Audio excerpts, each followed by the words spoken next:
We're going to take a few of you to dinner. It's usual first hand, 3 hands up, we go to dinner somewhere. Adam is one of our research associates. He comes out of the law school, and he's very knowledgeable on everything utility in this country and probably internationally. Anyway, he's going to tell you the straight skinny on what a utility is, and the title is Goods Common to the Public, but it's really all about what is utility. All right, thanks, so Mike. Take it. All right. Rolling, guys? Yeah. Cool. All right, I'm first of all very impressed to see this many folks at 4 o'clock on a Friday afternoon. First, thank you, and second, I'm sorry you've made a terrible decision. We're going to talk about ontology and economics and all sorts of hideously boring topics, but I promise we'll do it in a really fun way. I have absolutely no PowerPoint slides to show you. That is on purpose. There are no PowerPoints. We're going to work with the old-fashioned marker board, and we're going to have a fun discussion. All the things we're going to talk about here are not kind of the nuts and bolts of regulation or rate schemes or really anything like that. Instead, we're going to ask a more fundamental question in that what is a public utility? And that turns out to be actually a kind of a surprisingly difficult thing to answer.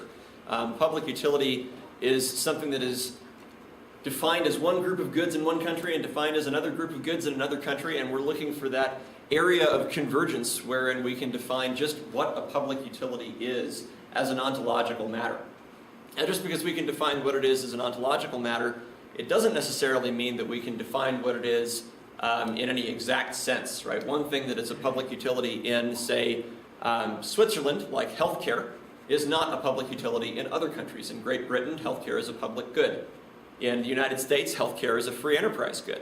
And so even if we can define what a public utility is, it doesn't necessarily mean we'll be able to say, this industry is and always will be a public utility. But we can define the sorts of parameters that the society uses when it classifies something as a public utility. I called this talk Goods Common to the Public, which is the same thing as a public utility, because I wanted to distinguish this from the concept of a public good, which we'll talk about in a bit. This term, good common to the public, is used in a famous Supreme Court decision from 1877 called Mundy, Illinois.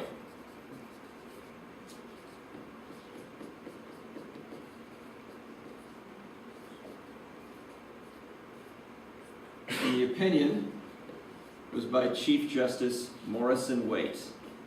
Famous guy, had a big bushy beard, as you might imagine, in 1877.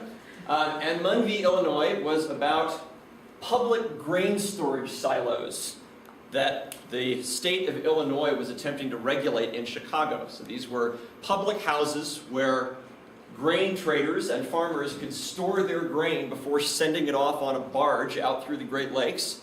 And the state of Illinois said, we're going to regulate these things because they are critical to our infrastructure. Agriculture is the basis of our economy, and we need to ensure that all of our farmers have access to these facilities. The facilities themselves, represented by Munn et al., did not like being regulated, and so they challenged the basis of the regulation. Said, you can't do that, that's unconstitutional. We're a private business, you can't tell us how to run our business. If we don't want to let people in, we don't have to let people in. And Illinois said, oh yeah, we'll see about that. And Illinois was right. The Supreme Court upheld Illinois' ability to regulate these grain storage houses, and for that matter, pretty much anything having to do with a private industry used for the sake of the public good. And what this meant was that states now had the ability to regulate the railroads, which were the most powerful economic powerhouses of the time. And they were pissed. So if you're going to piss off railroads, how do you justify it? Well, if you're Chief Justice Waite, you don't just say, well, that sounds like a good idea. You reach way back into history and you find centuries of precedent to support this idea. That's exactly what Chief Justice Waite did. The first person he looked to was in 1670, a little tome by Lord Chief Justice. Always good to go up to the Lord level if you're only a Chief Justice, right? Lord Chief Justice Hale in oldie England. And Lord Chief Justice Hale, in 1670 and other times, wrote a bunch of tomes on English law, which is the basis of American law. And he identified in one of these the principle of a good common to the public. He didn't call it a good common to the public. That was Waite's term. Chief Justice Hale called it a industry affected with the public interest.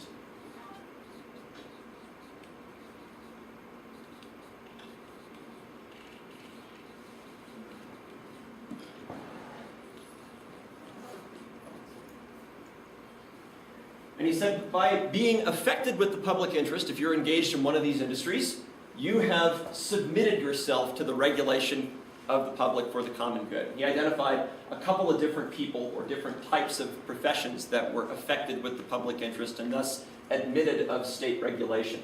These included things like inns, bakeries, breweries, very important. Beer was a public utility, yes. We also had ferries, the other big one, and a bunch of others. But these are the big ones here. He said these things are affected with the public interest, and thus even though they're private interest, they're private property, the state can command them in ways that they cannot command other industries. In doing so, Chief Justice Hale was going back even further to medieval church law.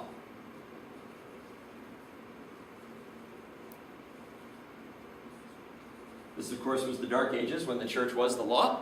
And it's this idea that the medieval church lawyers developed of a just price.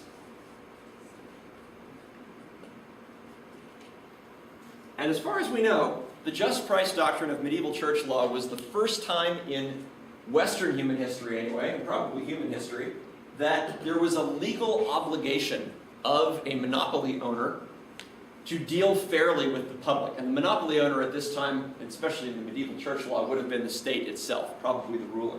Prior to this, the standard doctrine was natural price.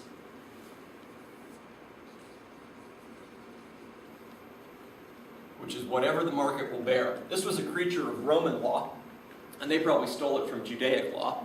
And then on top of that, this is kind of the basis of all of our modern ideas of regulation. It all starts in the Middle Ages. It does not start in the ancient world. The very first monopoly, state-owned monopoly in the world, was actually created by the Chinese government a long time ago. Anyone know what it was?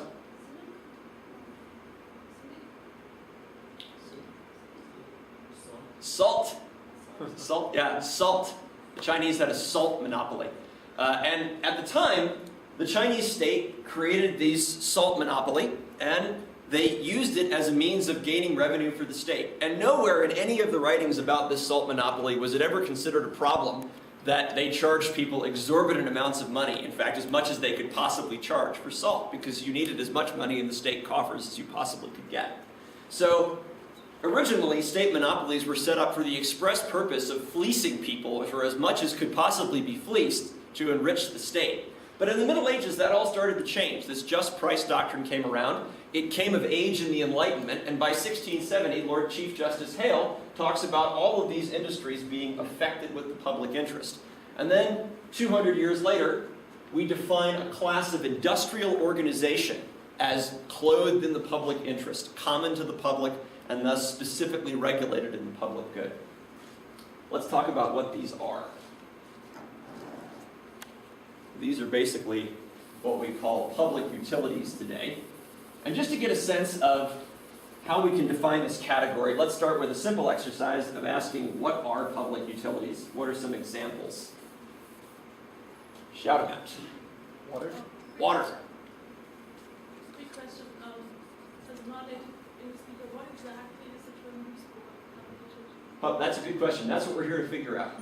It's not well defined. The electric grid, for example, is a public utility. Delivered electricity service, right? As well as water service. Interestingly, water itself is not a public utility, right? A lake is not a public utility. But water in pipes that goes to a house is a public utility.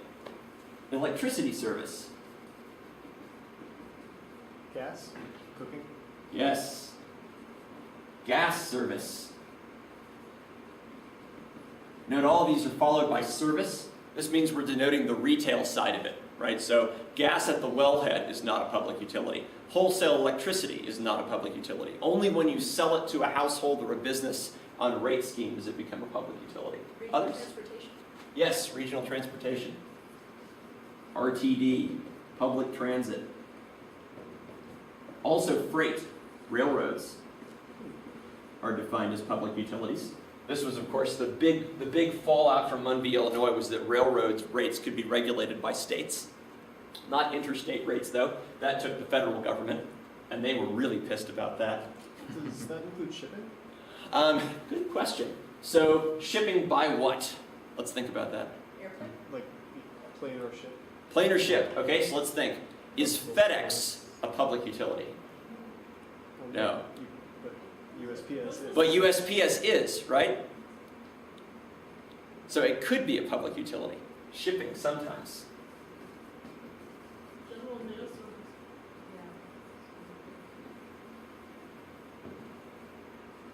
Yeah, general mail, definitely a public utility, even though it's often state-owned. Education. Education, what kind of education? K-12. Yeah, only K through 12, right? College is a competitive market, at least in this country. Others? Louder, sir? Sewers, yeah. Let's see if I lost any. Others here that are often forgotten, irrigation districts in rural communities. Trash? Trash, flood control. What education is What is it? Hold on, one at a time. Question? The same thing. What are irrigation districts? An irrigation district is a geographic area that has control of a water resource that builds ditches to get the water from where it comes from to where you can use it to grow things. It's a particular needed thing in the American West, which is very arid, and so you have to irrigate your land to be able to grow things there. And so there are entire quasi-governmental organizations called irrigation districts that control all the water there. Every single one of them is different. That's about the only thing we can really say about them is they're all public utilities, but as to how they operate, it's anyone's guess. Okay, so we got a lot of stuff here, right? One of the things we notice right away is that public utilities are not just an oddity of economics or philosophy, right? They essentially make up what we often think of as the critical goods of living in a modern developed culture, right? So these things that, as we're going to see, do not behave like free market goods are actually a huge part of the economy, an enormous part of the economy. And most of the time we don't really think about them. But when we get into public utility regulation, and particularly when we look at things like electricity service, we're going to look at how they are regulated in a very specific kind of way. All right.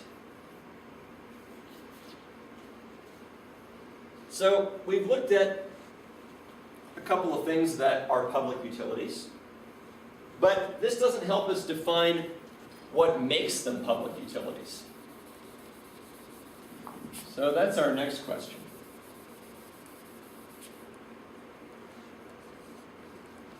Would something like national defense fit on that list? Good question. What about health services? National defense,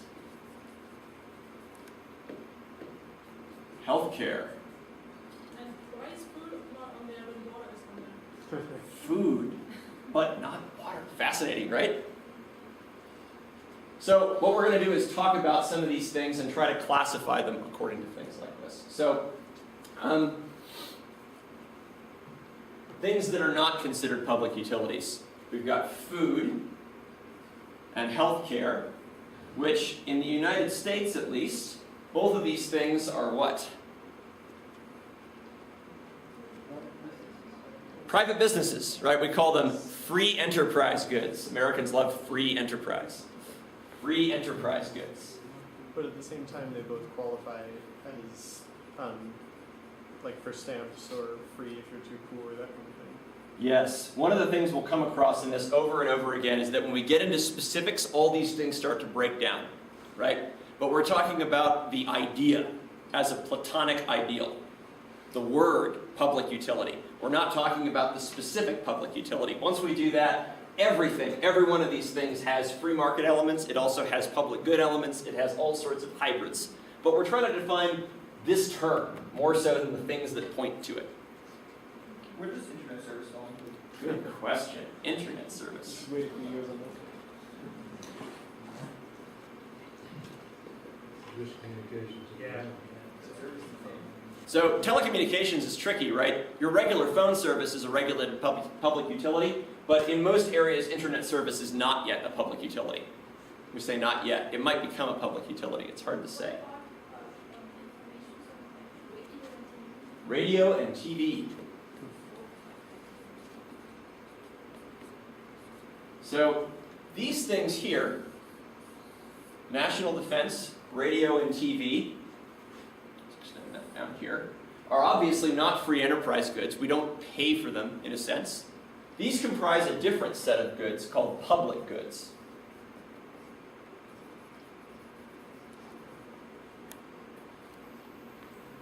Now, how is a public good different than a public utility? They force you to pay for it through taxes. Yeah. So public goods are paid for by taxes. Free enterprise goods are paid for by prices determined on the market. And what are public utilities paid for by?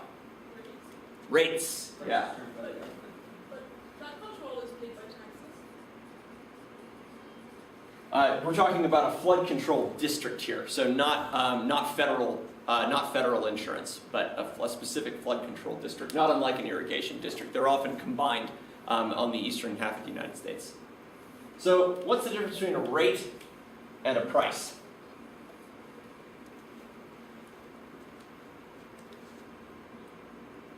How it's set. Yeah, how it's set, right? The price is set according to supply and demand on the market. The rate is set by some kind of a governmental body that says this is what the price ought to be, right? So rates are a function of our old justus pretium, the just price doctrine. And prices are a function of our natural price doctrine. Taxes are unique in that they do not charge us according to our usage, right? I pay taxes to use schools, roads, breathe clean air, do all of these things. But if I breathe more air, drive more often, and have more kids that I send to school, I don't pay more in taxes, generally, than other people, right? I don't get a bill at the end of the month that says, you drove on our public roads this much, you're going to pay this much in tax. Rates and prices, on the other hand, are individual to the user. They depend on how much we've in fact consumed. So we've gotten a little bit closer, right? We've defined public utilities as something that uses a rate that's distinct from public goods and distinct from free enterprise goods. These are three distinguishable types of fundamental economic activity. But this is not very satisfying. Why is this so unsatisfying? Yeah. I could decide to make, well, I as a country could decide to make internet service a public good and pay for it by taxes, or I could decide to make healthcare a public utility and have it paid by rates. And Yeah. shift these around as I like. Yeah, exactly. These are consequences of classification. They are not factors of classification, right? This is what happens once we've already decided that something is a public utility. It's not something that tells us whether something is a public utility. And since we know that we can do that, we can switch all of these things, that only begs us a further question in that if we did want to change, say, electricity service from a public utility to a public good, and do away with this whole price system and make the whole thing green all the time, at huge expense but paid for through taxes, what sort of argument would we have to make? If we wanted to trash the grid and make a free enterprise good out of electricity service and put PV and batteries on everybody's house, right? Expensive as that would be, what kind of argument would we have to make about it? So let's talk about the causal factors here. How do we justify these things?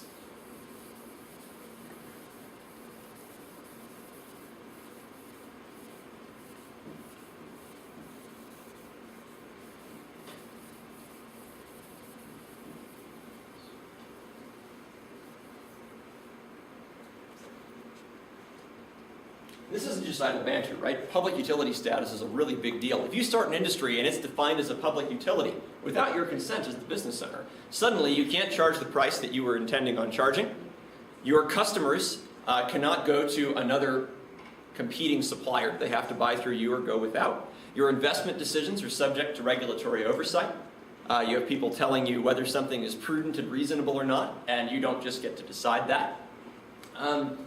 How is this different from, say, a normal free enterprise good, like a bicycle?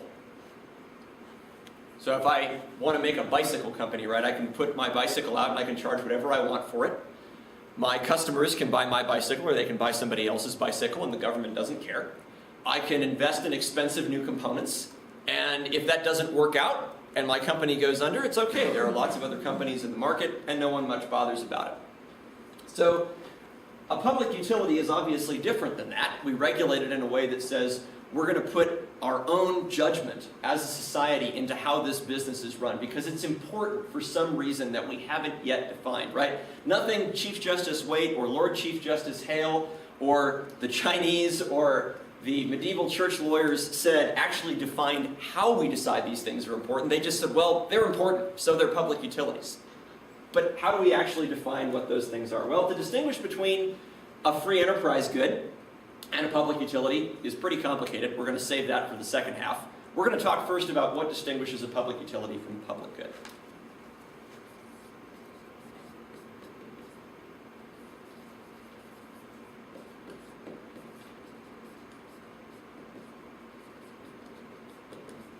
And the question here essentially is, all right, we've got these things called public goods. We've got air, we've got national parks, we've got national defense, we've got all these things that are great, right? They make living in society better. And we pay for them all out of tax revenues. We don't have to worry about paying rates for them. Why not manage our public utilities that way?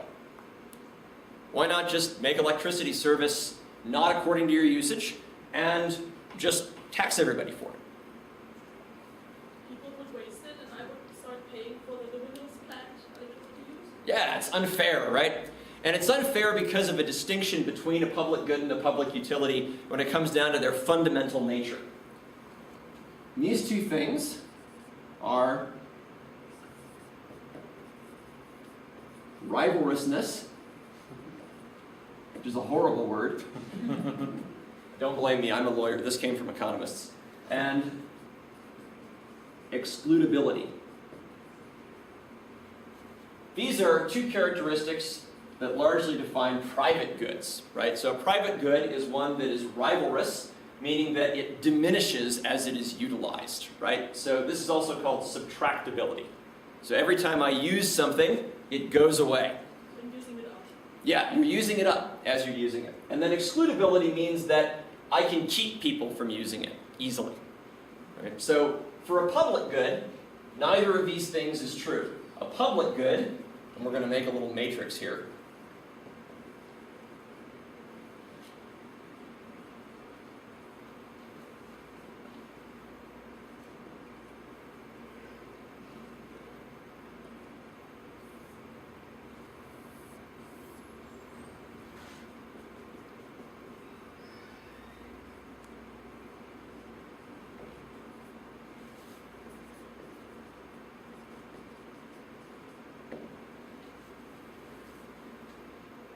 Is down in the bottom corner. It is non-rivalrous and it's non-excludable. Now, of course, nearly any public good we actually think about, if we think hard enough, we can find instances in which this is not true.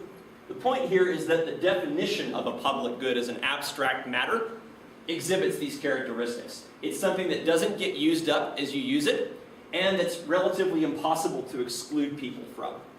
So, what are some examples of public goods and non-rivalrousness, for example? What's a public good that, what is a characteristic of a public good? Yeah. Public radio, television. Public radio, yeah. When you listen to the radio or watch television through the public airwaves, it doesn't diminish the amount that's available for everyone else. A road is the same way. It's both non-excludable, you can't keep people off your road, and it's non-rivalrous. The road doesn't peel up behind you as you drive on it generally. Public defense doesn't get used up. Public defense does not get used up, and if, like that woman in California that calculates the percentage of her taxes that go to national defense and then refuses to pay that portion, we cannot just like, give the country's enemies a map of her house and say, please bomb here. Right? We cannot exclude non-payers from it. So public goods are these goods that have these two problematic characteristics from an economic standpoint that don't allow us to assign A, how much of the good they're using and how much they ought to pay for, and B, keep them from using it if they refuse to pay. A public utility exhibits one or both of these, right? It is both rivalrous and excludable, or it is at least rivalrous, if not also excludable.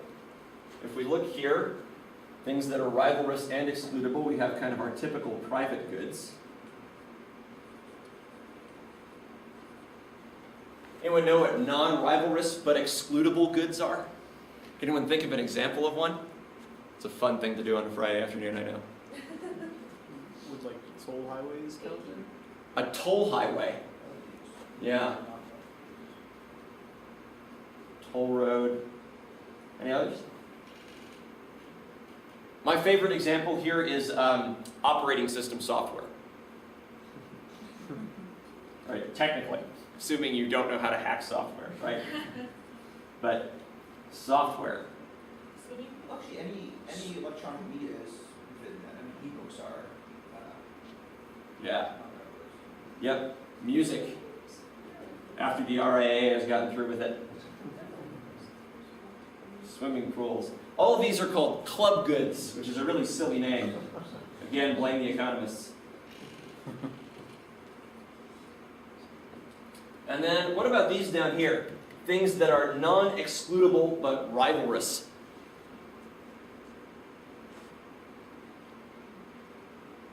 Clean air, Clean air is a public good because but it can be destroyed.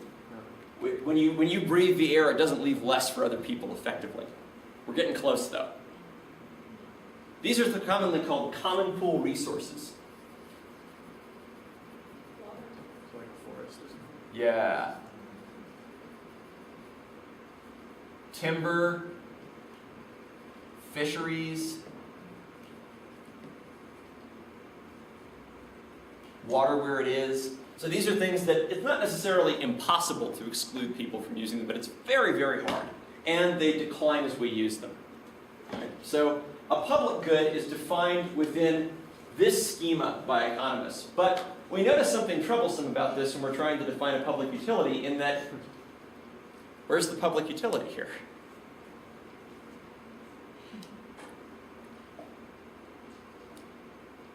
In most cases, if you think about electricity, right? Is electricity rivalrous? Yeah. You use electricity, then if you use too much, the power company has to make more of it. And is it excludable? Yeah. Unless you live in a country where, there's a lot of electricity theft going on. Yeah. So a lot of public utilities are here in the private goods box. But this doesn't help to distinguish them from free enterprise goods.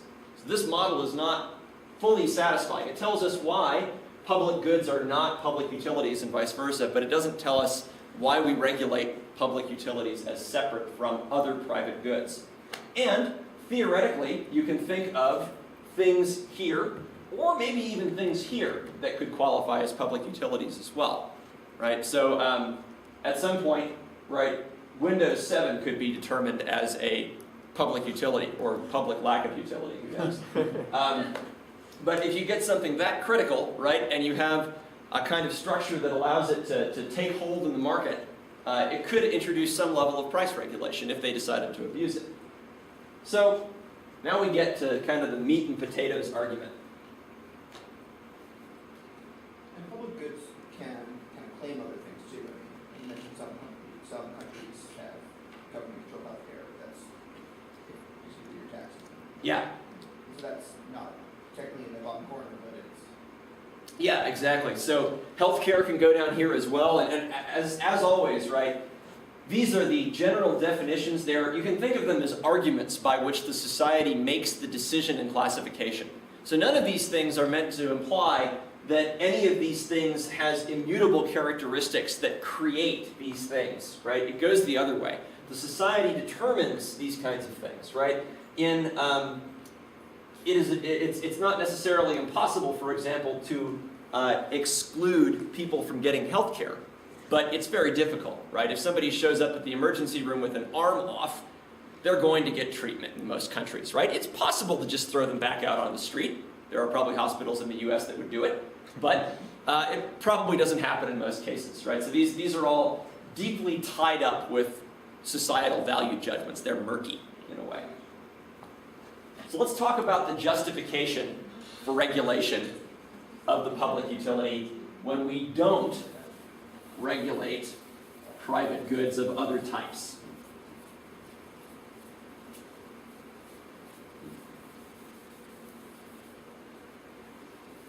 And while we do this, we have to keep in mind, in the back of your mind, the idea that these things are also not public goods, right? So we have to keep this argument here while we talk about why we regulate public utilities, because the argument we're just about to make is going to include characteristics of public goods as well. But they don't count because they're non-rivalrous and non-excludable. And so only by combining these two things do we get to a workable definition. The thing we're going to talk about is the idea of natural monopoly. And just so I have a good sense of whether I'm going to really bore you guys, how many of you have taken a class in microeconomics before? A good portion of you. Okay. How many of you have taken physics? All of you. Very good. Don't worry, economics is just physics for people who aren't quite as bright. It's the same graphs, the same equations, just instead of particles, we deal with people, and instead of energy, we deal with utility. That's about it. Yes. So, very similar stuff. You'll probably know more about these curves than I do. So the first thing we're going to look at is, what is a natural monopoly? A monopoly, generally defined, you've all played the board game, is, what's the goal of the board game Monopoly? Own everything. You want to own everything, right? That's what the monopolist does. They're the only supplier in the market. A natural monopoly is a special kind of monopoly. It's a monopoly that emerges by its very nature. It's a monopoly that emerges inevitably in the market because there's something about an industry that requires it to have massive amounts of upfront capital investment. So, if we have a quantity of goods here and a price here, if we start with the average cost of this thing, it costs a lot up front, and then as I sell more and more units of, say, electricity, it comes down very sharply. Because once I've invested in the initial generation in lines, it just keeps declining over the short run, right? Over the long run, we're going to have to invest in increased capacity. But in terms of our economic analysis, we're really not concerned as much about the long run. We're concerned about a short run picture. So this is our average cost, average total cost curve for our natural monopoly. It's got to invest in poles and wires and substations and generators. It's got to get access rights through the middle of a city, down the side of a street, behind your backyard. If it's difficult to get that stuff through one time, imagine how difficult it would be to get it through for 5 competing electricity companies. Imagine if you had 5 lines of wires, all carrying about the same amount of electricity just so that the consumer could have the individual choice. You get a sense of how much money would be involved there. The problem is that once the initial player has invested here, anybody else that tries to come in at a later point on the curve faces the same startup cost and can't beat until far too late. So it effectively blocks other competitors from coming into the market. Let's see, get everything there. The other thing here, sustained economies of scale, right? So as we make more and more sales of electricity or service or what have you, the cost of this initial capital is divided over more and more and more units, and it just keeps approaching this line, which is the marginal cost. The marginal cost is the cost of producing 1 additional kilowatt hour of electricity or 1 additional unit of service, right? So with a normal monopoly or any normal business, marginal cost tends to look like this, right? So you have an initial investment you get some economies of scale, and then as you have to ramp up production, you have to hire more workers, you have to buy more equipment, you have to keep investing in more and more labor and capital, and your marginal cost curve does this. But in the case of the natural monopoly, because the initial capital investment is way up here, and each unit is very small in comparison to that, the marginal cost curve over the short run is effectively flat, right? It doesn't go anywhere. And this has some interesting implications. So we're going to keep this here, and now we're going to talk about the other side. This is our supply side for our natural monopolist. Now we're going to look at the demand side. So could you say something there about the question of centralized versus distributed energy systems, for example? And that mess that curve up? So if you had a distributed energy system, you're dealing with a much lower capital cost, right? So once you've got distributed energy systems, you're no longer dealing with a naturally monopolistic structure. You've got competing firms that can do things like that. The trouble, of course, is since we're already here, even getting, because we're way down here at the low point, having produced a lot of electricity with all this capital infrastructure, even trying to build a new competitive infrastructure on top of this is going to mean a higher investment. Let's look at the demand side. So even if you're not an economist, you've probably heard demand curves slope downward because of the law of demand.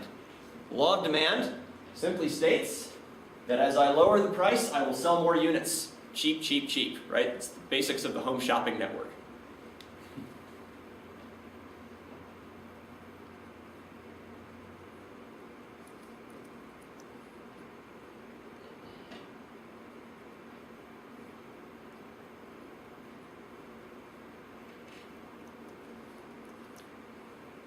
So if the market as a whole will buy Q1 units of electricity at P1 price, and I lower the price, I should theoretically be able to sell more electricity.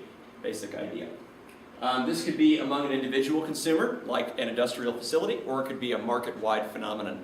Tends to be about the same. Now, in a competitive market, this is not the demand curve that the individual competitor faces. In a perfectly competitive market where all the goods are the same, right? So like my colleague Kevin is starting a side business wherein he sells little trolls that go on the top of pens, right? This is a perfectly competitive market. His trolls look just like everybody else's trolls. So as far as Kevin's trolls are concerned, their demand curve looks like this. It's flat. Because if he tries to sell it for any more, no one's going to buy it. And if he tries to sell it for any less, he's going to undercut his own cost. So if he gets stuck here, Kevin doesn't believe this is true, but we have a bet going. So a normal firm, not a monopoly, faces this kind of demand curve, or something like it, right? But a monopoly has to face the market demand curve. Ma'am? These demand curves is taken into account when people just have enough. I mean, there's saturation somewhere. Where people The just current don't buy gas any more market umbrellas as an because they already example. have enough umbrellas. Yeah, the current gas market is an example of this, right? Obviously, there are, just like with our philosophy discussion, there are situations where this is not true, and there are reams and reams and reams of documents where you can look at how demand curves don't necessarily follow this. We are looking, however, at a relatively, we're looking at the growth of an industry here, right? So you're not looking at an individual person that says, I'm just going to buy more and more and more and more, right? In fact, there's a diminishing marginal return to each thing. If I get a hamburger, and you lower the price and I buy 2 hamburgers, I've gotten a little bit more enjoyment from the second hamburger, but not quite as much as I did from the first hamburger. And by the time I've gotten to 8 hamburgers, I'm really not enjoying myself very much. But if there's 8 of me and each one wants a hamburger, then it's likely that more of them will buy a hamburger if I lower the price. That's all that we're saying here with the demand curve. So our monopolist faces this demand curve even as the only player in the market. And this has an interesting effect on it. Because the monopolist can move up and down this demand curve, the monopolist, economists say, searches the demand curve for the best combination of price and quantity, right? So it can adjust its price anywhere it wants, and as it adjusts its price, it changes the consumption of the market, of its good. But when it does so, it incurs a penalty. Because unless it can price discriminate, that is, charge every single consumer in the market exactly what they would pay at a maximum, it loses a little bit of revenue as it moves down the demand curve. Why? Because as I go from P1 to P2, right, I drop my price to pick up more customers. All these customers who were paying up here before are now paying the lower rate, right? So what happens here is that I end up with a steadily widening gap between the additional amount of revenue I make off of each additional sale and the market's willingness to pay. We call this the marginal revenue curve. And so at P1, I will make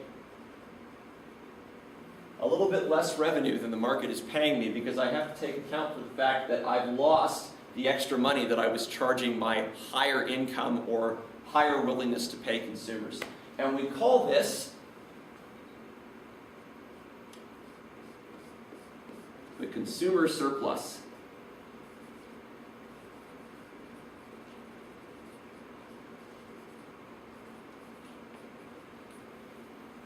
Monopolists don't like consumer surplus, but they're stuck with it.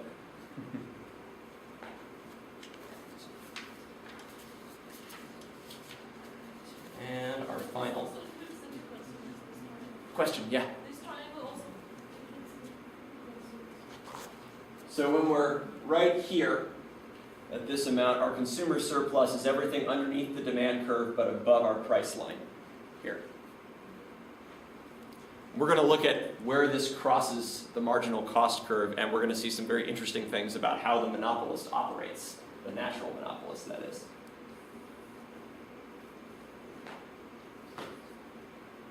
There's our demand curve.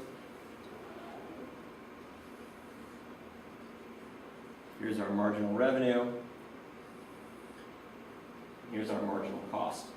Now, in a normal market, your producer will produce where the marginal cost curve crosses the demand curve, right? Essentially, this would mean that wherever it costs me about the same to produce the next unit as I'm able to get from the market in revenue or price, that's where I'm going to produce. If I were going to produce any higher, I'd be leaving product on the table. If I were going to produce anywhere further, then I'd be losing money. It would cost me more to produce the additional unit than I would have gotten in revenue in. But because the natural monopolist has this problem of the marginal revenue curve diverging from the demand curve, they produce here, where marginal revenue crosses marginal cost. Sir? Can you just explain again why marginal revenue has a steeper slope? Yes, this is the toughest part of the analysis here. The reason the marginal revenue curve goes away from the demand curve here is that as I move along the demand curve, I lose the ability to price discriminate. So if I could charge this consumer this price, and this consumer this price, and this consumer this price, then I could capture the consumer surplus and my marginal revenue curve would move right up to the demand curve. But as long as I have to charge every consumer the same price, then I lose a little bit with each one, right? So in my other life, I run a Tai Chi school. It's a floundering Tai Chi school. It's a terrible business. I'm an academic, not a businessman. But if I want to add additional students, I can lower the price. There are people that would love to come, but they just can't afford it. But when I lower the price for them, I generally have to start lowering it for everybody, right? Because then the people that are there say, oh, why are they paying so little? Well, can I get that rate? And I'm a nice guy, right? So I give it to them. If I could price discriminate, if I were not so nice, then I wouldn't have this problem. But I experience this problem every day. So our monopolist is producing here at marginal revenue and marginal cost, but they're charging the market up here where people are willing to pay.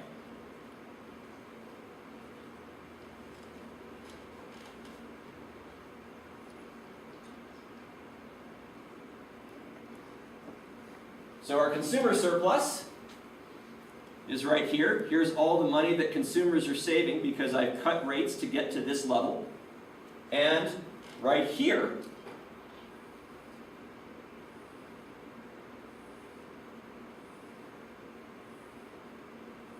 is what we call the producer surplus.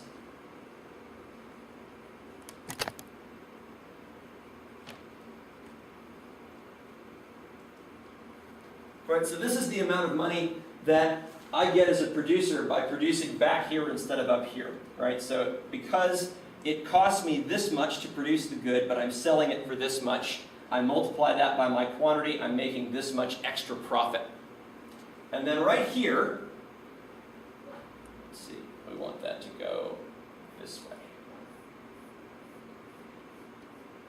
And this is where the economics gets the term, the dismal science, is dead weight loss.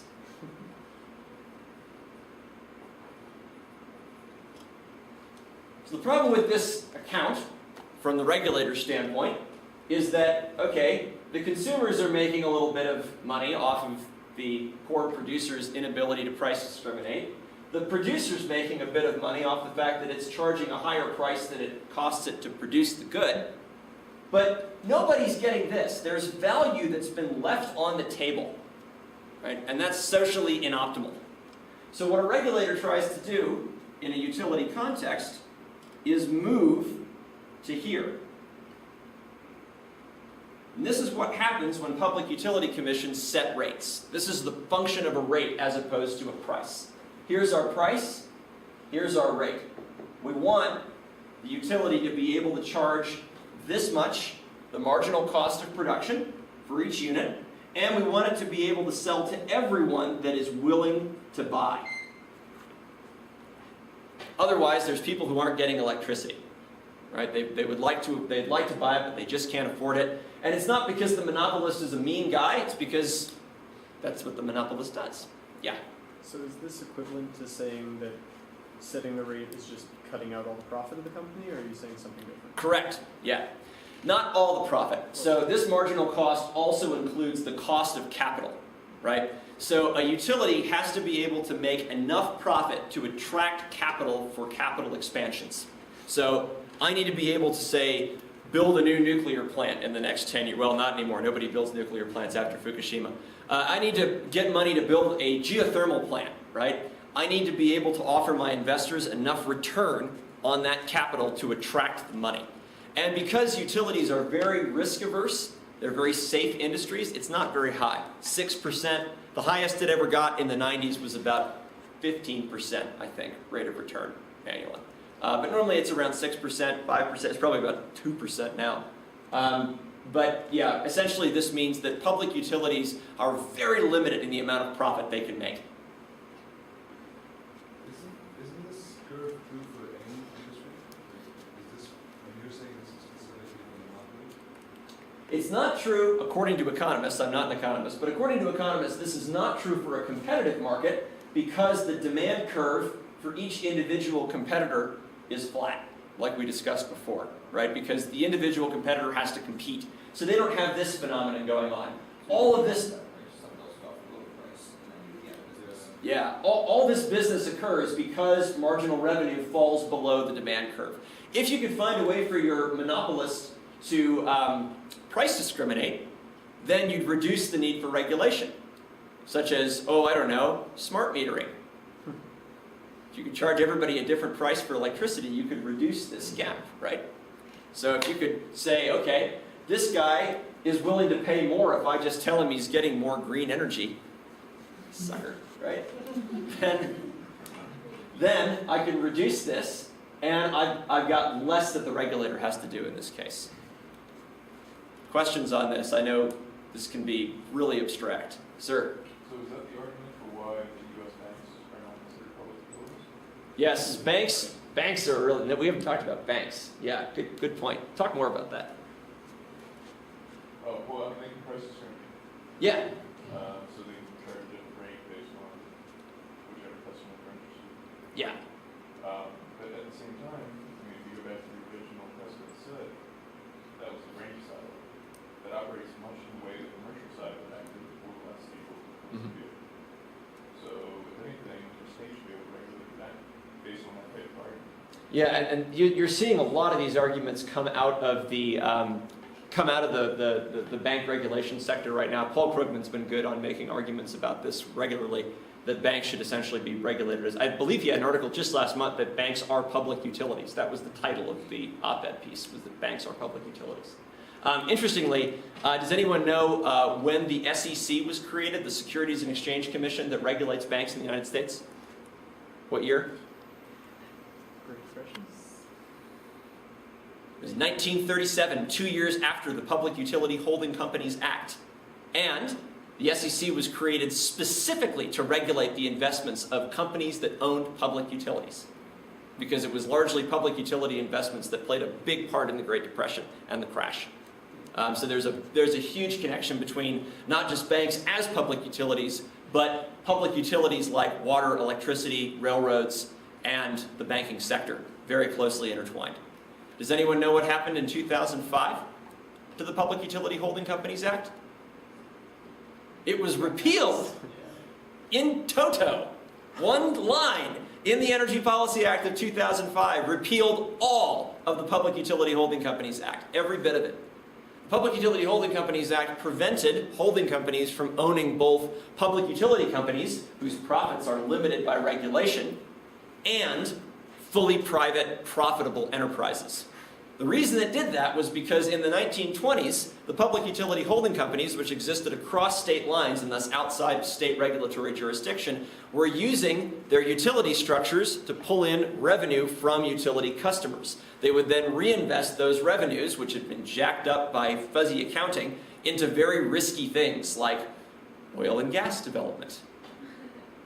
Who wants to bet that money from public utility rates is going towards gas development right now? I'll bet. I haven't found out yet, but it's my next big research project. So, what does this all get us to? This all gets us to a potentially workable, theoretical definition of a public utility. It's amazing it's taken us this long, right?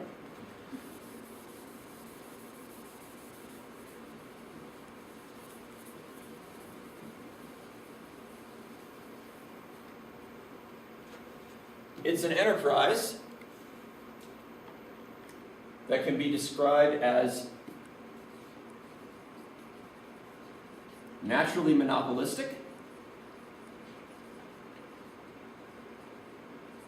rivalrous, and probably also excludable, right? Hard to tell one way or the other. So if we redraw our matrix, we're going to do something a little different with it this time to finish off. We're going to say, okay, this matrix is now confined to naturally monopolistic enterprises. So we're only thinking about things with very large capital structures now. Large capital structures that tend to create sustained economies of scale and keep competitors out of the market by their very nature. And we can be rivalrous, or we can be non-rivalrous, we can be excludable, or we can be non-excludable. Over here, non-rivalrous, non-excludable, large infrastructure, what would that be?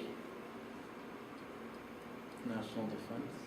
National defense, air, Public good. public goods. Well, does air have a large? Air doesn't have an infrastructure. What's that? Air doesn't have an infrastructure. Clean air does, right? Have you ever driven past the Cherokee Power Plant in Denver? Drive down I-25 sometime this weekend. On the left, as you pass I-70, you'll see a giant set of smokestacks. And then next to that, you'll see a building about 5 times as big. The giant set of smokestacks is the Cherokee Power Plant. It's about a 700 megawatt or so coal-fired generation station. Next to it are the environmental controls for it. Huge capital infrastructure, all required by the 1970 Clean Air Act and the 1990 amendments.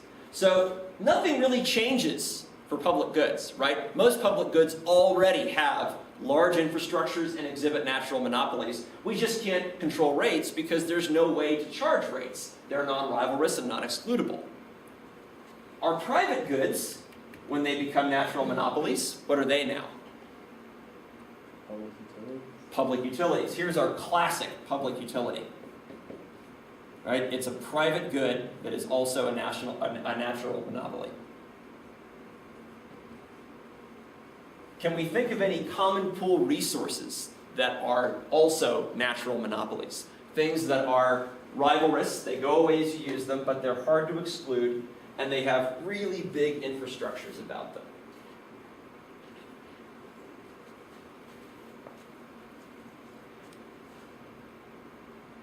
I think this is healthcare.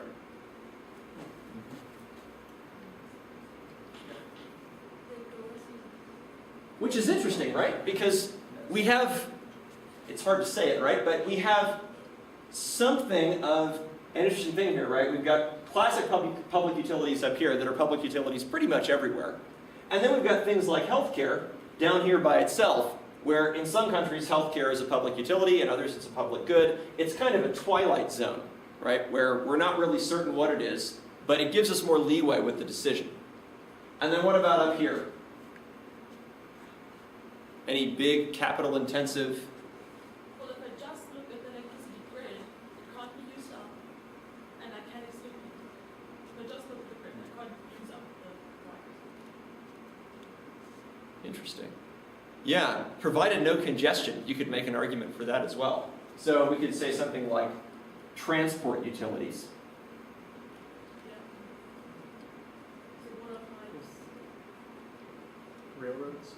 Railroads. Now, of course, we get into temporal rivalrousness with these things, right? In other words, if you get too much freight on the railroad at any one time, it prevents you from using it. But if we're just talking about the railroad itself, yeah, we can think of transport utilities that way. So, okay, that was fun. Now what? What can we do with this? How does this help us think about saving the planet?